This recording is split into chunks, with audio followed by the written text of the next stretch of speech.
pessoa que prefere um culto matinal, então esteja convidando essa pessoa para estar aqui conosco. O nosso intuito não é encher das mesmas pessoas em 2 horários, né? Mas é alcançar novas pessoas. Não fica convidando irmão de outra igreja não, tá? Que a gente não quer pescar no aquário dos outros. A gente quer alcançar pessoas, amém? A gente reconhece que a igreja, graças ao Senhor, está crescendo, o Senhor está acrescentando pessoas no nosso meio, e a gente então decidiu expandir a questão da quantidade dos nossos cultos, amém? Abriu em Jeremias capítulo 18, versículo 1 em diante, diz assim, texto bem conhecido, né? Essa é a palavra que veio a Jeremias da parte do Senhor. Vá à casa do oleiro e ali você ouvirá a minha mensagem. Então eu fui à casa do oleiro e o vi trabalhando com a roda. Mas o vaso de barro que ele estava formando estragou em suas mãos. E ele o refez, moldando outro vaso de acordo com a sua vontade. Então o Senhor dirigiu-me a palavra. Ó comunidade de Israel, será que eu não posso agir assim com vocês como fez o oleiro? Pergunta o Senhor. Como barro nas mãos do oleiro, assim são vocês nas minhas mãos, ó casa de Israel. Se em algum momento eu decretar que uma nação ou reino seja arrancado, ou despedaçado e arruinado, e se essa nação que eu adverti converter-se da sua perversidade, então eu me arrependerei e não trarei sobre ela a desgraça que eu tinha planejado. E se, noutra ocasião, eu decretar que uma nação ou reino seja edificado e plantado, e se ele fizer o que eu reprovo e não me obedecer, então eu me arrependerei do bem que eu pretendia fazer em favor dele. Até aqui apenas. Texto muito conhecido. Essa semana, amanhã em diante, a gente vai estar tendo a nossa semana de oração e o tema vai ser Jeremias 18, como vasos na mão do oleiro. E então eu já queria trazer uma mensagem sobre isso, já para a gente poder estar entrando no tema que a gente vai trabalhar durante toda essa semana. Na semana passada o pastor pregou para a gente sobre, o tema dele foi o que você faz quando vai à igreja, certo? Ele trouxe ali a questão dos fariseus, tudo, a questão das vezes do nosso orgulho religioso, para falar um português bem claro, né? Às vezes a gente se ensoberbece com o nosso cargo, ou com a nossa espiritualidade, e esquecemos de ser humilde diante do Senhor. E a gente é um vaso. E um vaso, ele pode quebrar, não pode? Ele pode ter rachaduras às vezes. Inúmeras são os motivos pelo qual esse vaso pode quebrar, rachar. Ele pode ser bonito por fora, mas por dentro não ter mais utilidade. Se ele tiver rachadura, se você coloca água, vaza. Não adianta. Ele pode ser lindo, mas ele não tem proveito. Esse vaso ele precisa ser feito da quantidade correta do barro. Se tiver muita areia, não vai ter liga o suficiente. E se tiver muita água, vai ser lama e não vai ter forma. Precisa estar na medida o quê? Exata. Quem é o nosso molde? Cristo. Cristo é o nosso molde. Não podemos colocar outro modelo. Não podemos colocar outro fundamento ao qual não é Cristo. Isso a gente não tem sombra de dúvidas. Eu fico pensando às vezes, imagino, né? O que move as pessoas a viver? Geralmente, então, o que move essas pessoas a viver, a falta disso as desmotiva 100%. E o que acontece? A pessoa nem em todos os casos tira a sua vida, mas ela simplesmente toca a sua vida sem propósito. E isso pode ser destruidor para nós. Todos nós aqui, nós temos um propósito. Você tem um chamado de Deus na sua vida, você tem um propósito. Mas às vezes a gente, quando não se encontra com isso, a gente simplesmente toca a nossa vida. Fazemos as coisas ordinárias, fazemos todas as nossas obrigações, sejam elas de trabalho, sejam elas familiares, sejam elas religiosas. Só não vemos mais propósito nela. Perdemos o amor por isso, perdemos o prazer daquilo e simplesmente tocamos a nossa vida. E então entramos no quê? No automático. E aí nós temos uma aparência muito legal, muito boa, mas por dentro está quebrado, irmão. Por dentro precisa cair nas mãos do oleiro e reparar tudo. Aí por fora tá lindo, tá bonito, tá pintado, tá perfeito, serve de decoração. Mas se eu botar alguma coisa dentro, vaza. Porque inúmeros são os motivos pelo qual essa rachadura acontece na sua vida. Se eu coloco no calor muito alto, fica muito seco, racha fácil. Alguém pode bater no vaso, o vaso pode quebrar e não aguentou a pancada. Às vezes uma batida muito forte da vida te machucou também. Inúmeros são os motivos, mas o foco não é o vaso. O foco é o oleiro. Agora, uma coisa que eu aprendo com essa passagem também, coisa boa é quebrada nas mãos de Deus. Coisa boa é quando você tem essa rachadura, você está nas mãos desse oleiro. Todo mundo tem rachadura na vida, irmão. Todo mundo um dia se quebra na vida. Os tempos difíceis, tempos cinzas acontecem para todo mundo. Agora, coisa boa é quando isso acontece com você, quando você está nas mãos do oleiro, nas mãos de Deus. A gente sabe disso, o evangelho não é um evangelho triunfalista. Ele não é triunfalista. Deus não nos poupa do sofrimento terreno, Ele nos poupa do sofrimento eterno. Ele nos salva do sofrimento eterno. Ele nos leva para Ele. Mas o sofrimento terreno, nós teremos tribulação. Teremos prova. E ao decorrer dessa prova e dessa tribulação, você pode se enrachar. Sabe por quê? Porque você não é top. Você não é bom. Você não é autossuficiente. O problema é quando a gente quer ser autossuficiente. E então deixamos de depender de Deus. O contexto dessa passagem também é que as 10 tribos do reino do sul já tinham sido levadas cativos pelo Império Assírio. E as outras tribos do reino do norte, a qual também estava Judá, oscilavam entre obediência e desobediência. Quando entrava um governante bom, ela ia bem. Quando entrava um governante que não temia Deus, ela ia mal. Aí sempre terceirizando a responsabilidade, né? Sempre terceirizando a responsabilidade na vida espiritual. E nesse contexto, então, Deus chama Jeremias e diz: Jeremias, vem cá. Vá lá na casa do oleiro. Desce lá e quando ele vê o que? O oleiro trabalhando com a roda. E então veio em mim a palavra do Senhor. Ele disse.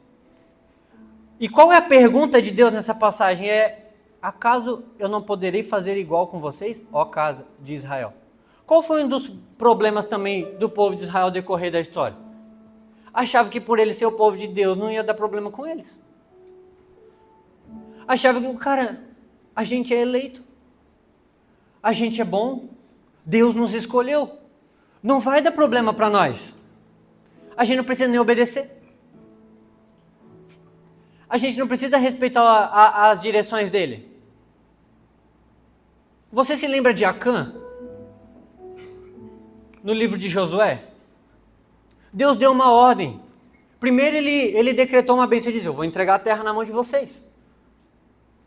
Só que o Senhor deu uma ordem e disse: os despojos de guerra da primeira cidade vocês não peguem. Por quê? Porque é meu. Eu quero que vocês consagrem a mim. Só que quando eles chegam lá, Josué dá essa ordem para eles. Só que Acã pega uma adaga, uma túnica babilônia e 200 ciclos de prata. E esconde na sua tenda. Tudo bem, eles tiveram a vitória. Depois, quando eles vão para a cidade de Ai, aí eles tomam um pau. Perderam. E o exército era menor do que eles. E aí Josué então vai consultar o Senhor. Diz: meu Deus, eu estou aqui orando. Ele estava orando, a Bíblia diz que aparece um anjo para ele e pergunta: por que você está orando? Olha, eu imagino Deus chegando para mim e falando assim: ora mais.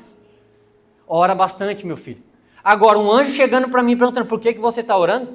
Para mim não é nem lógico, né? Só que aí ele diz: por que você está orando? Aí ele questiona o anjo.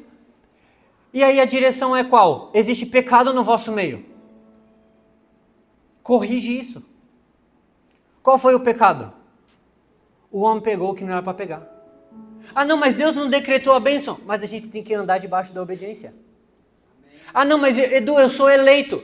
Tem que andar debaixo da obediência. Edu, mas eu sou crente há 30 anos. Não importa. Precisamos andar debaixo da obediência. Porque o nosso molde é Cristo. Cristo não foi parcialmente obediente. O nosso modelo foi quem foi perfeito e seguiu, se submeteu à vontade de Deus 100%.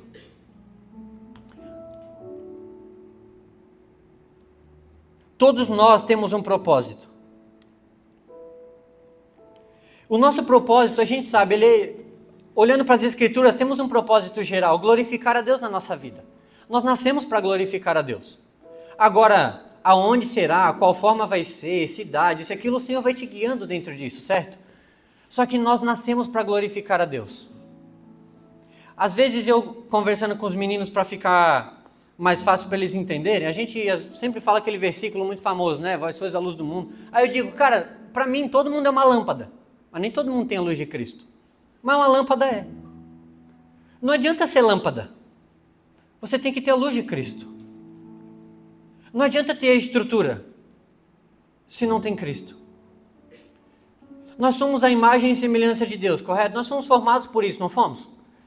Você já foi viajar para algum lugar onde tinha uma água cristalina? Que aí você chegava aqui na beira da água aqui, aí você olha, você vê o seu reflexo. Toma um susto e sai. Você olha, você vê o seu reflexo na água, não vê? Só que você anda um pouquinho mais para frente e você vê uma água que está numa poça, ela está meio barrenta. É água, não é? Só que quando você olha, você não vê mais o seu reflexo nela, não é? Qual que é o problema? Ela está suja.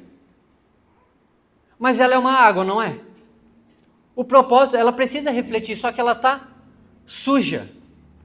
Da mesma forma é a nossa vida com os pecados.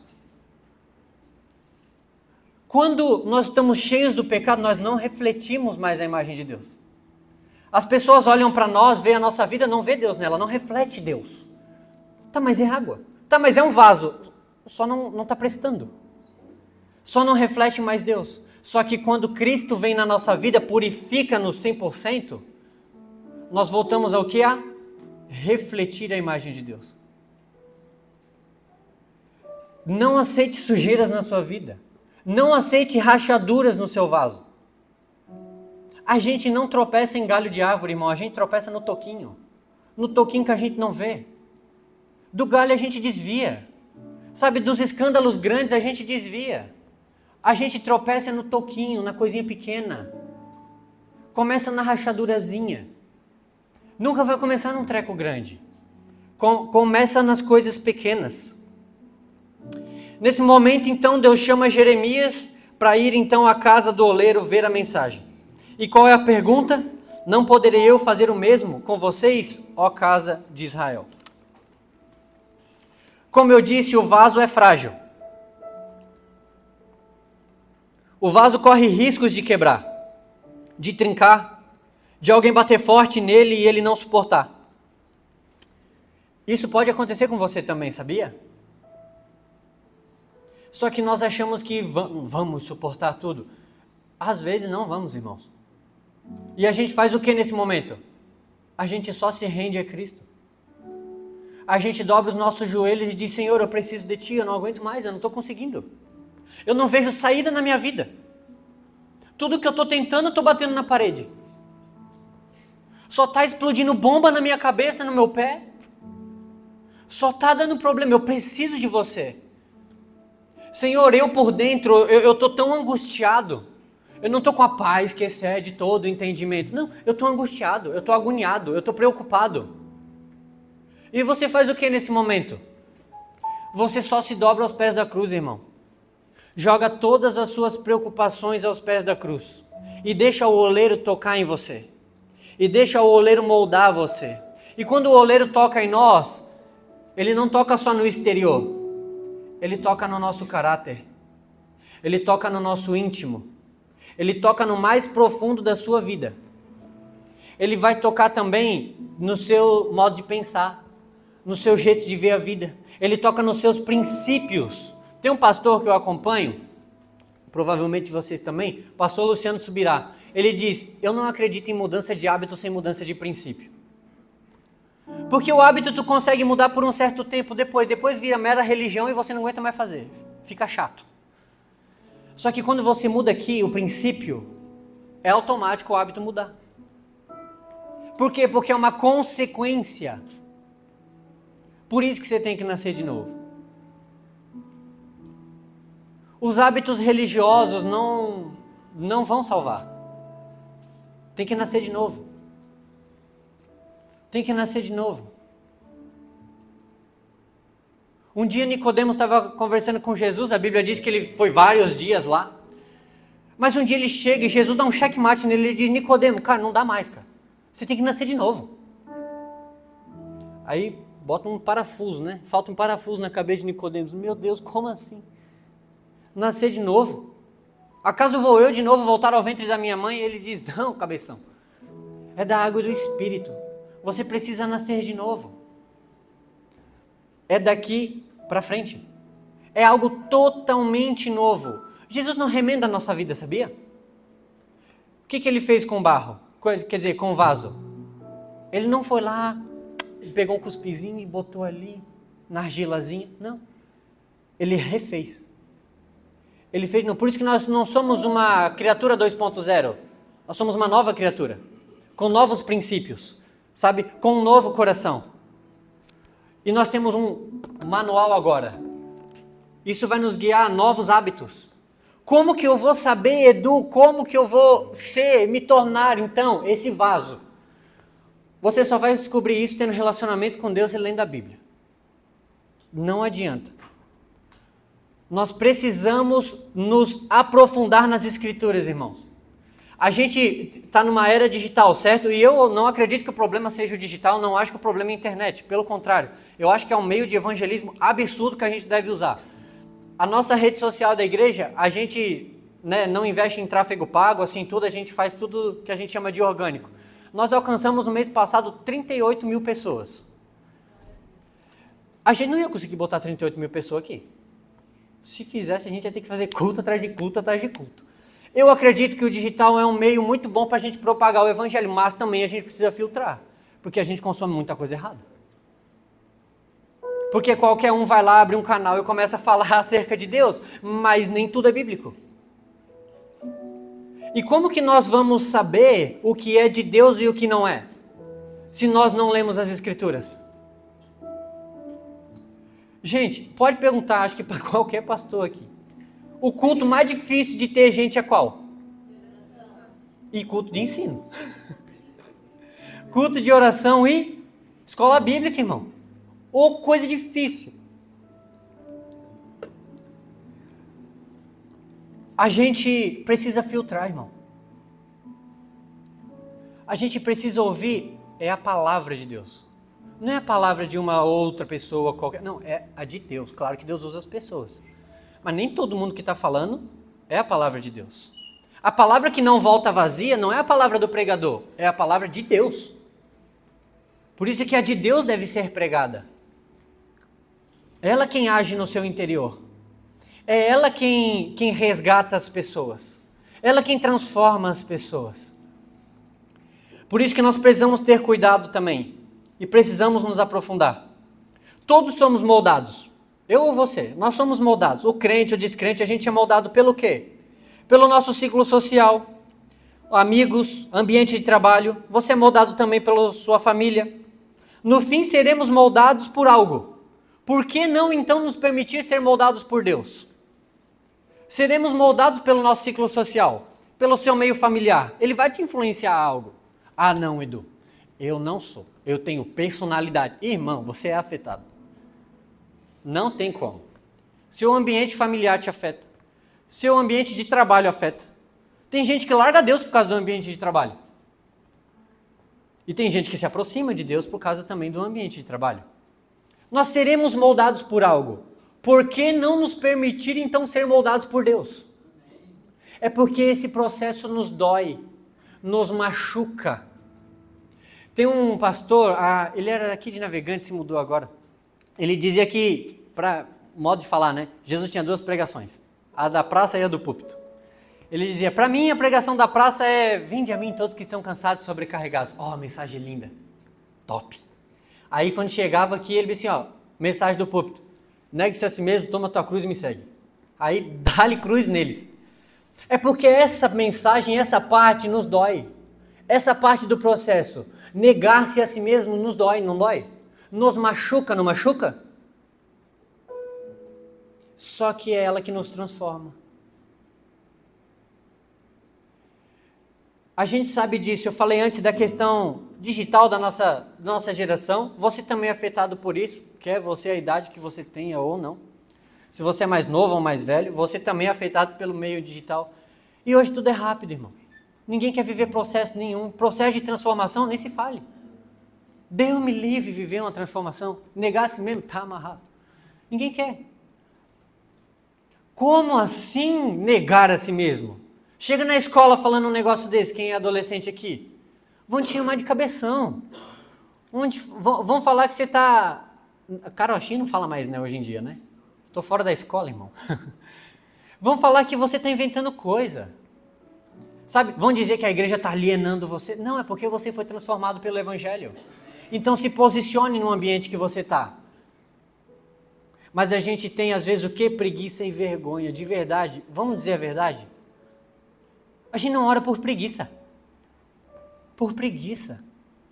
A gente não lê a Bíblia por quê? Porque o principado do sono vem na nossa cabeça na hora.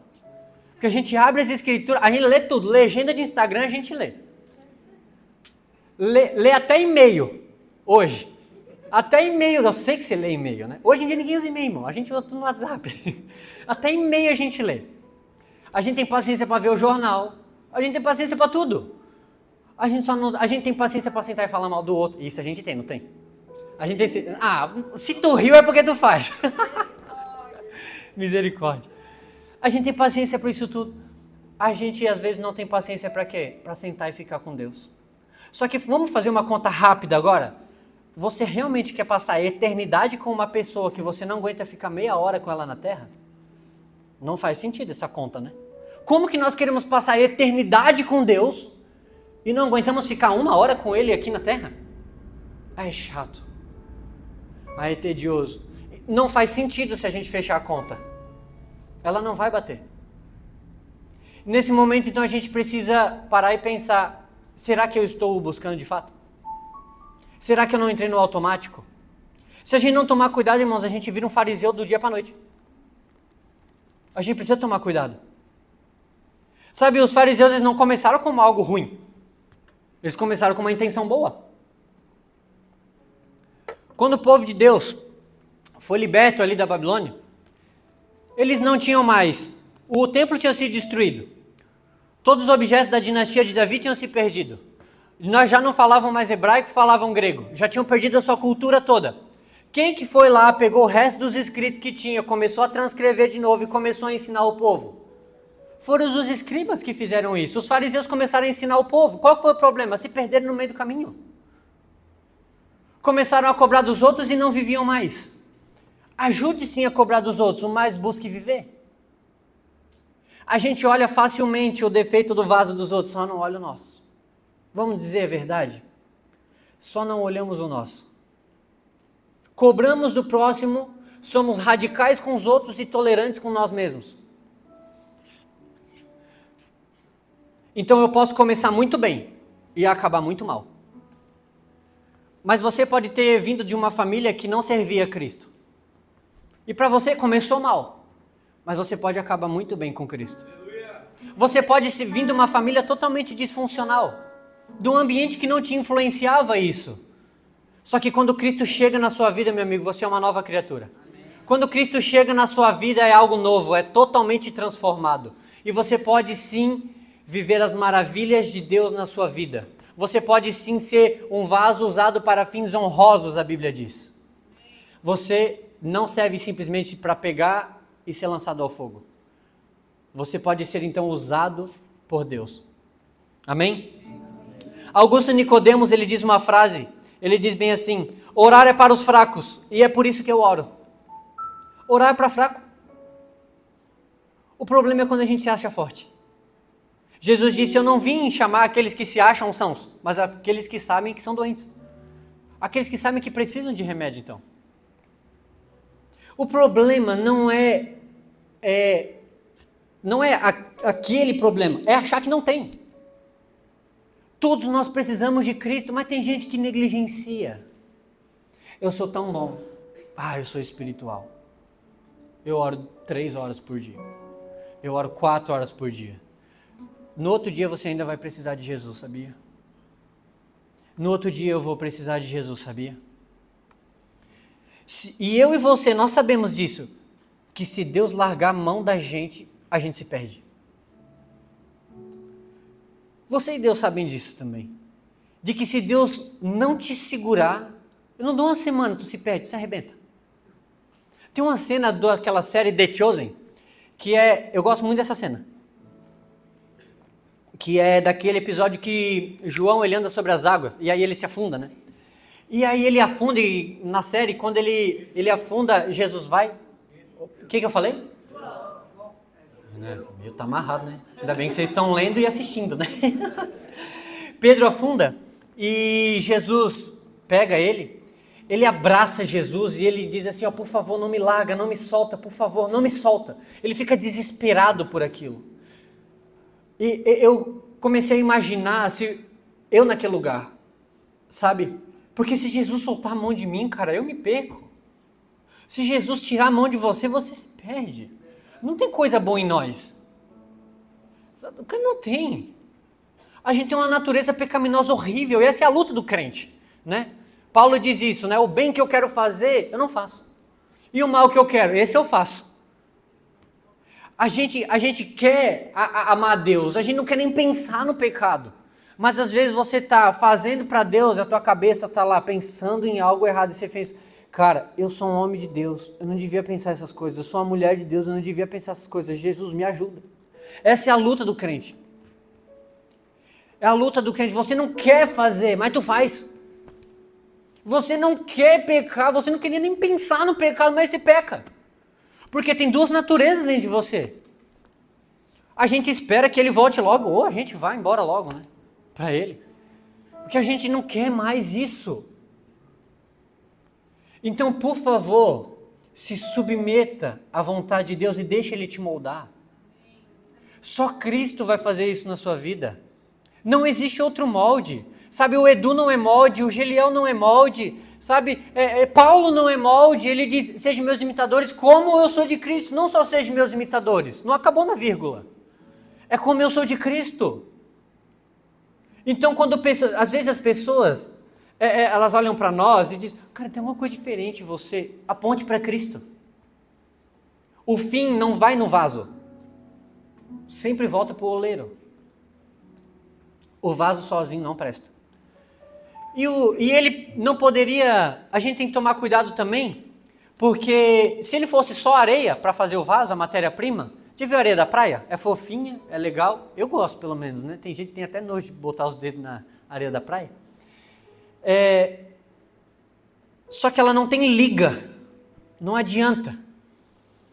E não podia ser uma lama também, excesso de água. Por quê? Porque não toma forma. Não pode ser uma pedra também que não dá para moldar perfeitamente. Tinha que ser na medida exata. Essa medida exata você só encontra nas Escrituras. Você não vai encontrar em nenhum outro lugar. Só nas Escrituras e se submetendo a Cristo. Só Ele pode tocar em você e te transformar em uma nova criatura. A Bíblia diz que Ele não te faz um odre legal, Ele te faz um odre novo. Não um odre remendado, mas um odre novo. Esse dia eu estava estudando sobre o odre e eu achei uma coisa muito interessante. Que era o processo de fabricação dele, né? Eles tiravam o couro do animal, penduravam no sol. Aí ele estava fazendo ali uma interpretação alegórica, né? Aí ele falou, colocava no sol, aí ele diz, né? A gente já lembra do sol da justiça. Aí depois estendia ele, batia com a madeira nele para dar elasticidade para ele. Aí eu já pensei, né? Dá com a cruz nele, bate nele. Para dar elasticidade para ele. Depois pendurava ele na fumaça. Aí na hora eu já lembrei também da glória de Deus. O objetivo de pendurar ele na fumaça era para ele perder o cheiro de carne. Sabe? E a gente, irmão, de verdade a gente fede a carne. Só que quando você fica debaixo da glória de Deus, com o tempo vai passando esse cheiro. Você começa a pensar nas coisas de Deus. Seu coração começa a se voltar para Deus. Os pensamentos de carne, ele vem, só que ele não cria ninho mais. Por que pendurava na fumaça o odre? Para as moscas não pousarem nele. Sabe, uma das traduções da palavra Beelzebu na Bíblia né? A gente sabe, é o pai dos demônios e tal, mas uma das traduções é pai das moscas, Deus das moscas, perdão. E as moscas, elas rodeavam as ovelhas, e elas faziam ninhos nos ouvidos das ovelhas, e aquilo atordoava elas, por isso que o pastor ungia a cabeça delas com óleo. E ao ponto de algumas até baterem a cabeça na parede e até se matar. Sabe, só que quando a gente está ungido por Deus, quando nós somos um odre na fumaça, a mosca pode passar, mas ela não vai fazer ninho. Você não pode impedir ela de passar, mas ela não vai mais fazer ninho ali. Aí você com o tempo vai perdendo o quê? O cheiro de carne. Você vai perdendo o cheiro de carne. Você começa a se aproximar de Deus, você começa a pensar nas coisas de Deus. Seus princípios mudam. Sua casa começa a mudar. Seu relacionamento com seu cônjuge começa a mudar também. Tudo começa a ser transformado à sua volta se você se submete ao processo de Deus na sua vida. Mas pode doer, pode machucar. Esse vaso que nós lemos precisou ser todo destruído para o oleiro fazer um novo. Então, se orar é para os fracos, é por isso que eu oro. Como eu falei, você não é top, você não é bom. Você e Deus sabem que se Deus tirar a mão de você, nós nos arrebentamos. Nós nos perdemos. Spurgeon, ele dizia uma frase um pouco pesada, mas ele diz bem assim: quando falarem mal de você, não fique chateado, porque você e Deus sabem que você é muito pior do que aquilo que falaram de você. Irmãos, só nós e Deus sabe dos nossos pecados mais íntimos. A gente tem pecado que a gente não tem nem coragem de contar. Às vezes nem para Deus, a gente ora em pensamento, para não ter que falar de tanta vergonha que a gente tem, não é? Mas Ele sabe. Não dá para esconder de Deus. A gente não consegue se esconder. Só que tem uma coisa boa. Essa é a boa nova do Evangelho. Nós estávamos perdidos. Não tem jeito para nós, não tem salvação para a gente. Mas qual é a boa nova? Cristo veio, morreu no nosso lugar, recebeu o juízo de Deus na cruz do Calvário. E hoje, então, através dele nós temos livre acesso, somos restaurados e vamos morar com Deus. Nós tínhamos uma palavra de condenação acerca de nós. Era algo justo. Só que a gente, graças a Deus, pela misericórdia de Deus, vivemos isso aqui que ele declarou, ó.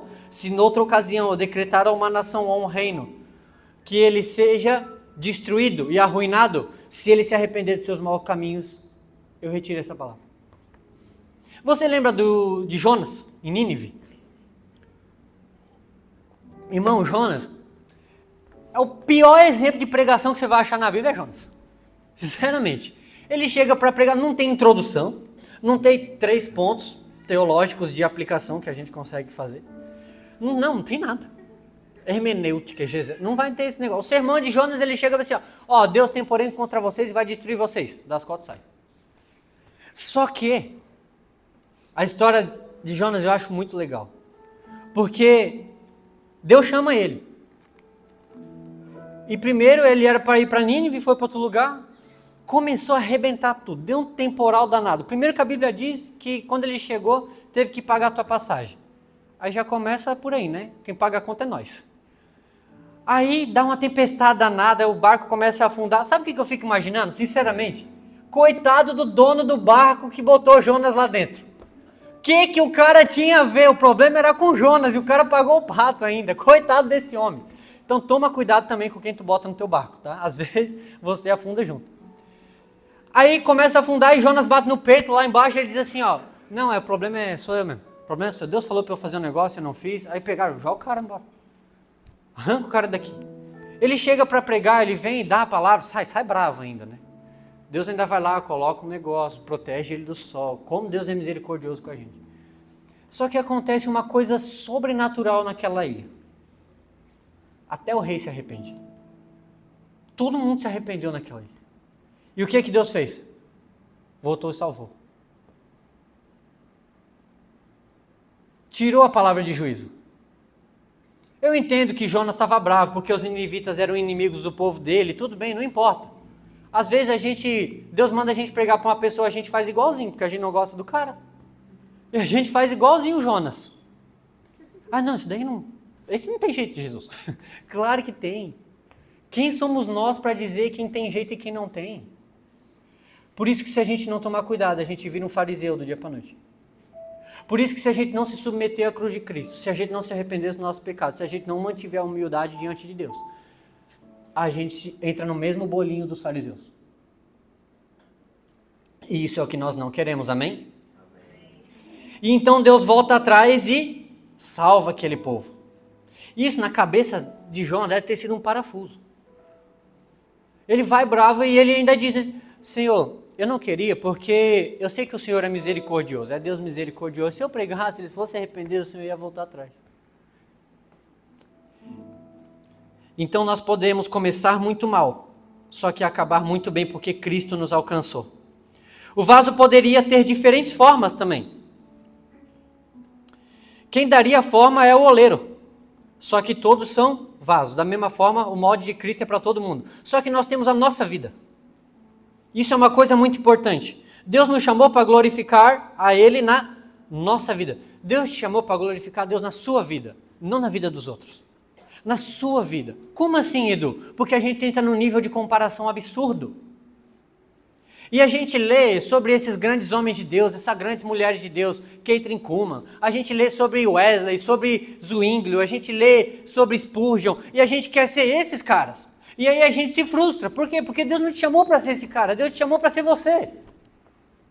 Deus quer usar você agora. Ele já usou o Spurgeon, ele já usou o Wesley, ele já usou o Jonathan Edwards, sabe? Ele já usou o Finney, Charles Finney.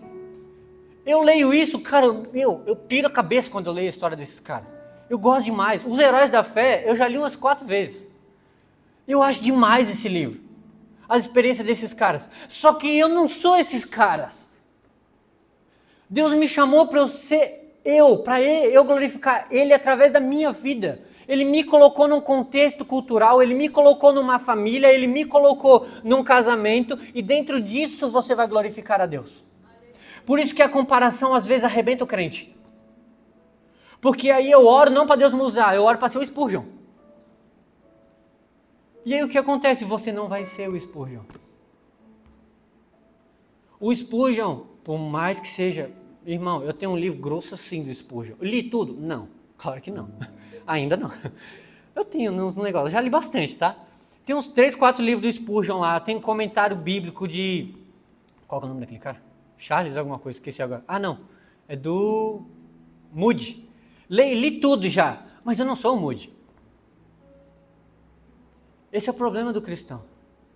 Muitos de nós, a gente vai passar a vida toda sem ter uma experiência absurda com Deus, como esses caras tiveram. Sabe disso? Grande parte da gente. E não é por isso que você não está salvo. Só que a gente coloca essas pessoas num pedestal mais alto. A gente coloca esses caras como mais íntimos. A gente coloca esses caras como grandes.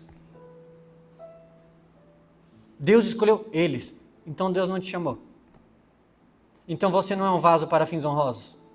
Então você não pode ser usado?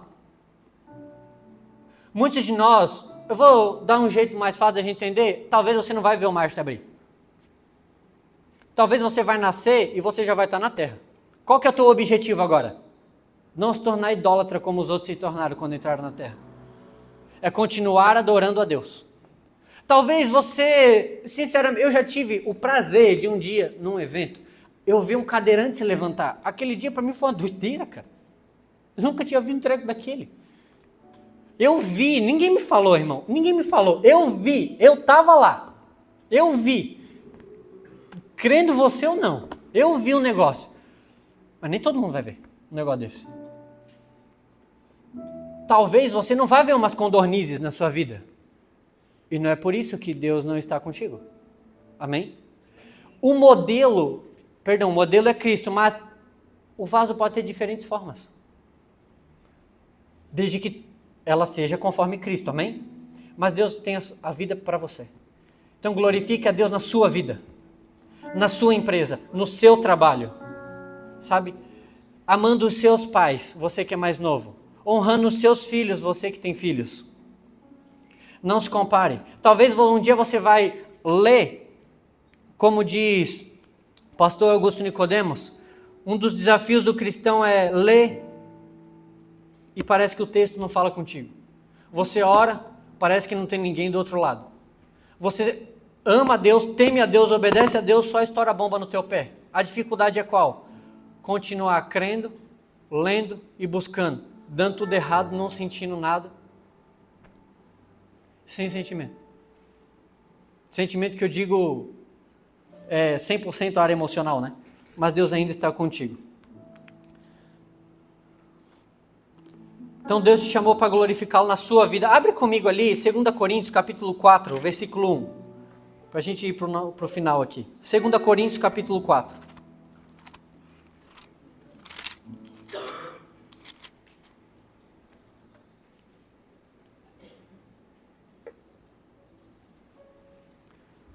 Versículo 1 em diante, diz assim. Preste atenção. Portanto, visto que temos esse ministério pela misericórdia que nos foi dada. Não é porque a gente é bom. Não desanimamos. Antes, renunciamos aos procedimentos secretos e vergonhosos. Não usamos de engano, nem torcemos a palavra de Deus. Isso aqui é a função do diabo, tá? Não é nossa. Torcer a palavra de Deus. Ao contrário, mediante a clara exposição da verdade. Recomendamos-nos a consciência de todos diante de Deus, mas se o nosso evangelho está encoberto, para os que estão perecendo é que está encoberto. O Deus dessa era cegou o entendimento dos descrentes, para que não vejam a luz do evangelho da glória de Cristo, que é a imagem de Deus. Mas não pregamos a nós mesmos. Não pregamos a nós mesmos, mas a Jesus Cristo nosso Senhor, e a nós como escravos de vocês, por causa de Cristo. Por isso que Cristo é o nosso modelo. Pois Deus que disse, das trevas resplandeça a luz, Ele mesmo brilhou em nosso coração, para a iluminação do conhecimento da glória de Deus na face de Cristo. Mas temos, presta atenção nisso, versículo 7, e todo esse tesouro que a gente acabou de ler, toda essa coisa boa, toda essa coisa linda, ele diz assim, ó, mas temos esse tesouro em vasos de barro, para mostrar que a esse poder que a tudo excede vem de Deus e não de nós. Olha isso, de todos os lados somos pressionados, mas não desanimados. Ficamos perplexos, mas não desesperados. Somos perseguidos, mas não abandonados. Abatidos, mas não destruídos. Trazemos sempre em nosso corpo o morrer de Jesus, para que a vida de Jesus também seja revelada em nosso corpo.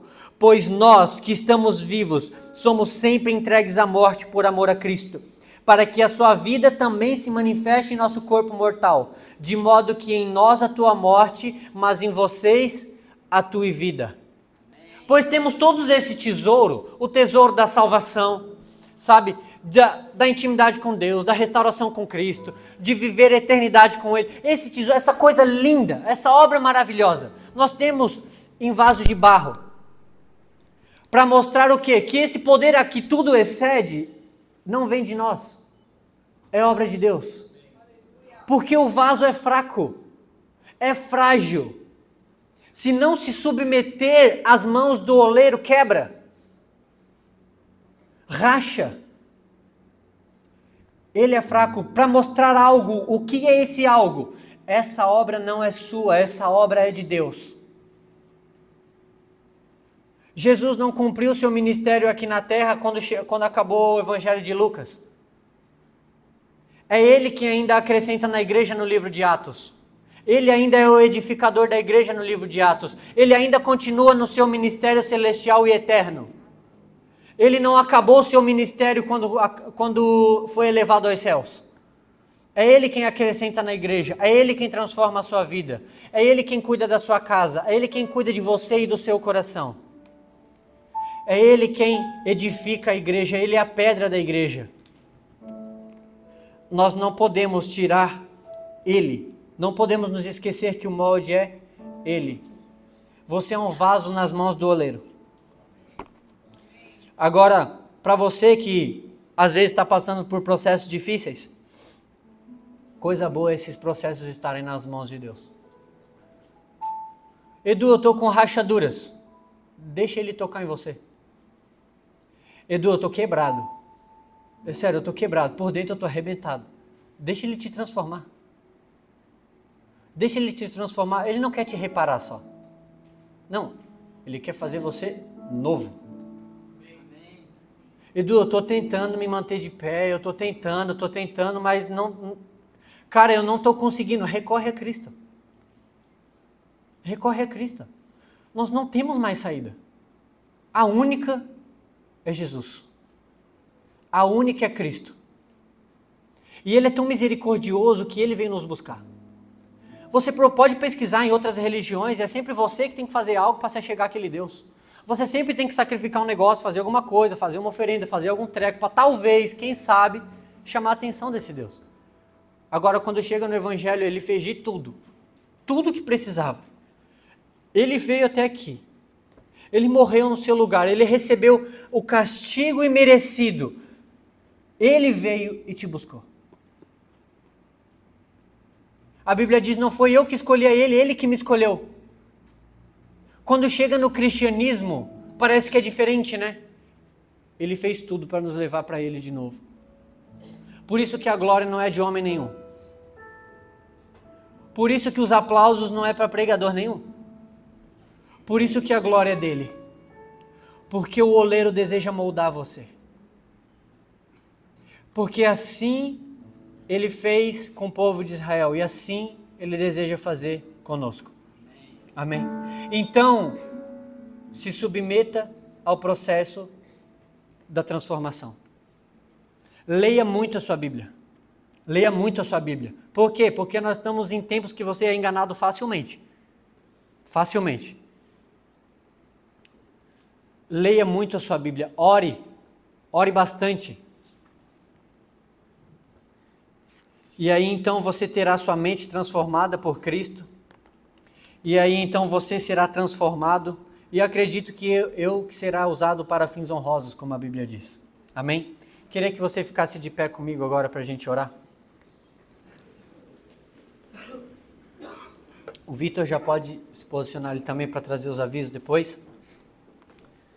Se essa palavra falou com você, irmão, dessa vez não quero te convidar para vir aqui na frente, sinceramente. Eu quero só que você coloque a sua mão no seu coração, de que você olhe para você agora. Porque só você sabe a sua rachadura. Só você sabe onde você quebrou. Você e Deus. Porque às vezes eu estou olhando e não vejo. Às vezes é uma microfissura, mas é um grande problema. Senhor Jesus, eu quero orar, Senhor, pela nossa vida, Senhor, no nosso individual agora, Pai. E eu quero pedir, Senhor, para que o Senhor nos restaure, para que o Senhor cuide de nós, Pai. Senhor, nós não queremos ser como as nações rebeldes, Senhor, não queremos ser como aqueles que foram levados a cativeiro, Senhor, não queremos ser como aqueles que oscilavam entre obediência e desobediência, Senhor, nós queremos ser aqueles que te obedecem 100% todos os dias da nossa vida, Senhor. Não queremos, Senhor, achar que somos bons, Senhor, queremos ser humildes diante do Senhor e reconhecer que precisamos de Ti. Deus, eu quero orar, Senhor, por aqueles irmãos que estão aqui, Senhor, e às vezes não vê saída na sua vida mais. Talvez é um vaso, só não está vendo mais propósito na vida. Perdeu a vontade de glorificar o Senhor. Está cansado, Senhor, por inúmeros motivos. Às vezes seu ciclo familiar, Senhor, está o sugando, Senhor. Às vezes é o trabalho, às vezes é a sua própria mente, Senhor. Eu não sei a área, Senhor.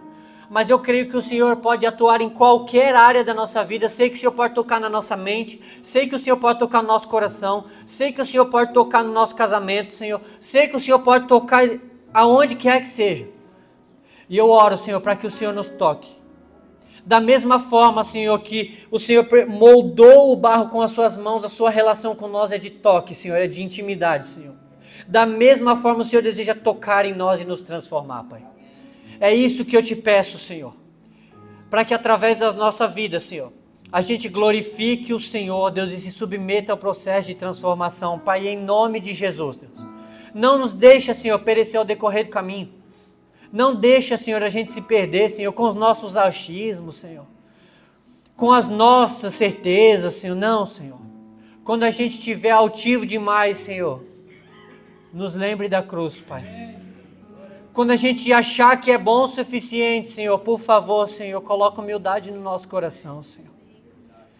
E, Senhor, em momentos de escassez também, Senhor, que a gente não se esqueça de Ti, em momentos de bonança que a gente não se esqueça de Ti, que em todos os dias a gente busque o Senhor, o autor e o consumador da nossa fé, Pai, em nome de Jesus, Pai, em nome de Jesus, amém? Amém. Vamos aplaudir Jesus?